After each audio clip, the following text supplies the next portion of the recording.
The administration taking on the European Union last week on trade issues. The Wall Street Journal writing, Mr. Trump picked fights with America's largest economic partners because he assumes that, like him, they would focus on bilateral flows of finished goods and treat trade as a zero-sum game.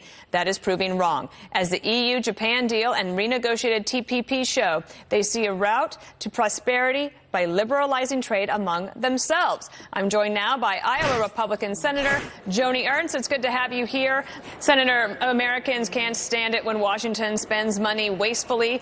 And every year you do the pig book. That's pork spending. And the Washington Examiner writing today, the recent increase in earmark spending can be brushed off as politics as usual. But if House Republicans want to retain any credibility as the part of fiscal responsibility, enforcing the moratorium on earmarks wouldn't be a bad idea. Your thoughts today?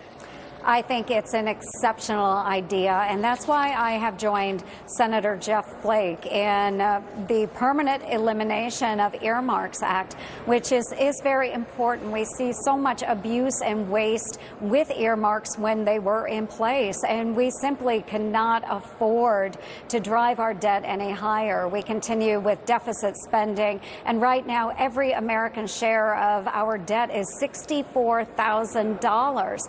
We can't sustain that. We have to be responsible. We need to eliminate earmarks. But the deficit spending isn't really being driven by earmarks per se. I mean, that's because we have entitlement programs that need to be funded, need to be reformed. And so much of our budget has to be taken up with those entities. And no one's talking about reforming those. Do you see that possibly on the horizon?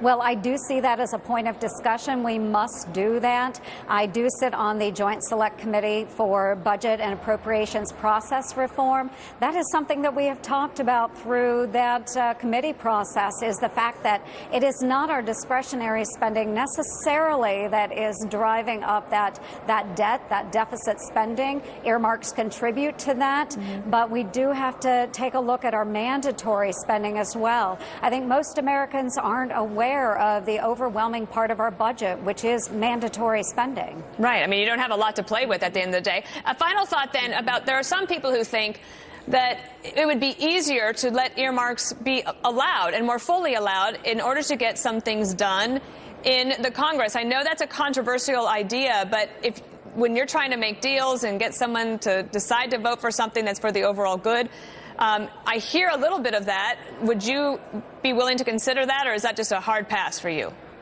No, I don't support the earmarks. I think that if it's good policy, we should work to ensure that it's good policy for everyone. I think enticing people with special dollars for special projects is not good overall for the American taxpayer. So we do have to look at the good of everyone, and we should be basing our decisions upon good policy, not because we were promised millions or billions of dollars in special interests. Yes, I remember some of those. They're famous. All right, Senator Joni Ernst, thank you.